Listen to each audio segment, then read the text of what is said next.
Fala galera, aqui é o professor Carlos de Boa e hoje a nossa aula é sobre forma socioeconômica de organização de uma sociedade. E não deixem de se inscrever em nosso canal.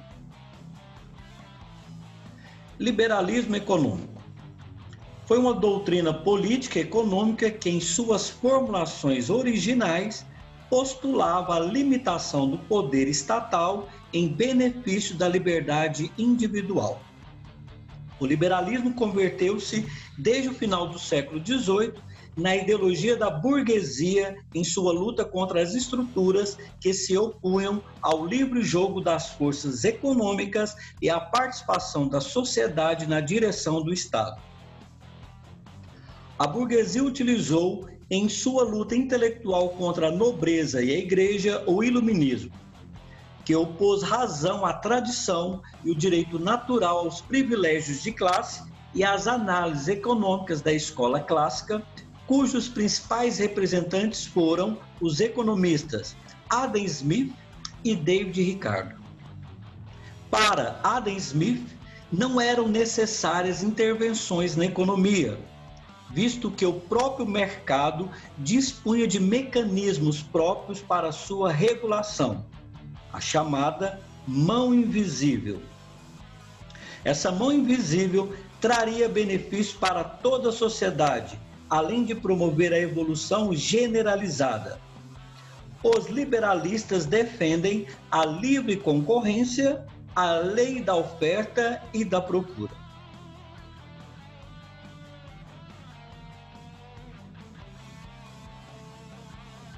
Keynesianismo é a teoria econômica consolidada pelo economista inglês John Keynes.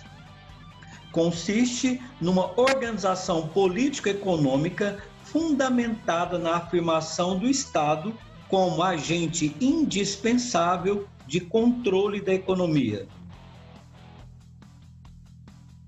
Atribuiu ao Estado o direito e o dever de conceder benefícios sociais que garantissem à população um padrão mínimo de vida, como a criação do salário mínimo, do salário-desemprego, da redução da jornada de trabalho, que então superava 12 horas diárias, e assistência médica gratuita. Ficou conhecido também como Estado de Bem-Estar Social, tendo sido originalmente adotado pelas políticas econômicas inauguradas por Roosevelt, com o New Deal, que respaldaram, no início da década de 1930, a intervenção do Estado na economia, com o objetivo de tentar reverter uma depressão e uma crise social que ficou conhecida como a crise de 1929. Neoliberalismo tem seu fundamento no chamado liberalismo clássico, que vem desde o economista Adam Smith, século XVIII. É um conjunto de ideias políticas e econômicas capitalistas que defende a não participação do Estado na economia. De acordo com esta doutrina, deve haver total liberdade de comércio, pois este princípio garante o crescimento econômico e o desenvolvimento social de um país. O neoliberalismo é um termo que foi usado em duas épocas diferentes, com dois significados semelhantes, porém distintos. Na primeira metade do século XX, significou a doutrina proposta por economistas franceses, alemães e norte-americanos, voltada para a adaptação dos princípios do liberalismo clássico às exigências de um Estado regulador e assistencialista. A partir da década de 1970, passou a significar a doutrina econômica que defende a absoluta liberdade de mercado e uma restrição à intervenção estatal sobre a economia, só devendo estar ocorrendo em setores imprescindíveis e ainda assim num grau mínimo minarquia. É nesse segundo sentido que o termo é mais usado hoje em dia. Características do neoliberalismo. Mínima participação estatal nos rumos da economia de um país. Pouca intervenção do governo no mercado de trabalho. Política de privatização de empresas estatais. Abertura da economia para a entrada de multinacionais. Adoção de medidas contra o protecionismo econômico. Desburocratização do Estado. Leis e regras econômicas mais simplificadas para facilitar o funcionamento das atividades econômicas. Aumento da produção como objetivo básico para atingir o desenvolvimento econômico. Consequências do capitalismo. Primeiramente, desigualdade social. Consumismo, intensificando a degradação ambiental e a perda de valores morais. Monopólios e cartéis prejudicando os consumidores. E, por último, o desemprego.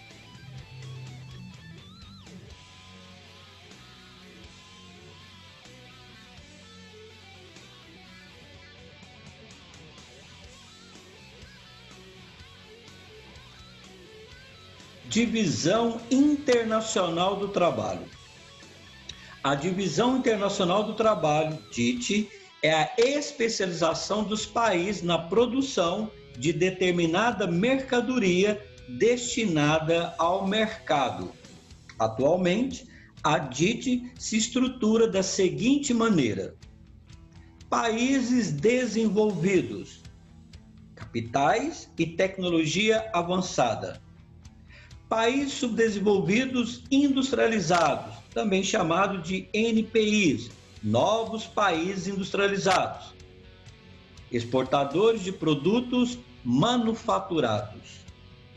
E por último, países subdesenvolvidos, não industrializados.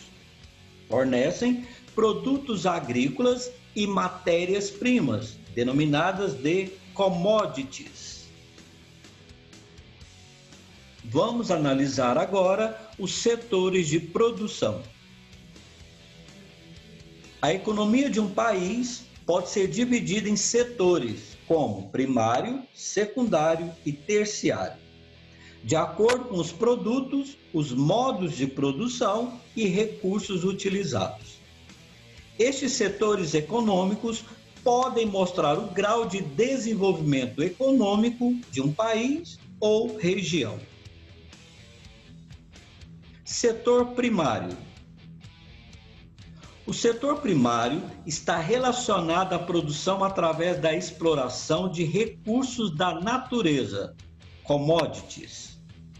Podemos citar como exemplo a agricultura, a mineração, a pesca, a pecuária, o extrativismo vegetal e a caça. É o setor primário que fornece a matéria-prima para a indústria de transformação. Este setor da economia é muito vulnerável, pois depende muito dos fenômenos da natureza, como, por exemplo, do clima. A produção e exportação de matérias-primas não geram muita riqueza para os países com economias baseadas neste setor econômico, pois estes produtos não possuem valor agregado, como ocorre, por exemplo, com os produtos industrializados. Vamos agora falar do setor secundário.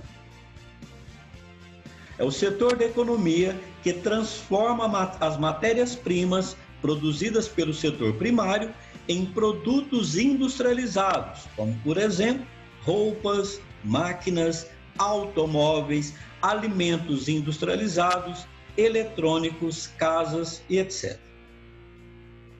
Como há conhecimentos tecnológicos agregados aos produtos do setor secundário, o lucro obtido na comercialização é significativo. Países com bom grau de desenvolvimento possuem uma significativa base econômica concentrada no setor secundário. A exportação destes produtos também gera riquezas para as indústrias destes países. E por último, vamos analisar agora o setor terciário. É o setor econômico relacionado aos serviços. Os serviços são produtos em que pessoas ou empresas prestam a terceiros para satisfazer determinadas necessidades. Podemos citar como exemplo o comércio, educação, saúde, telecomunicações, serviços de informática, seguros, transporte, serviços de limpeza, serviços de alimentação, turismo, serviços bancários, administrativos e os transportes. Este setor é marcante nos países de alto grau de desenvolvimento econômico. Quanto mais rica é uma região, maior é a presença de atividade do setor terciário. Com o processo de globalização iniciado no século XX, o terciário foi o setor da economia que mais se desenvolveu no mundo. Bem, galera, ficamos por aqui. Não deixem de se inscrever no nosso canal. Até a próxima!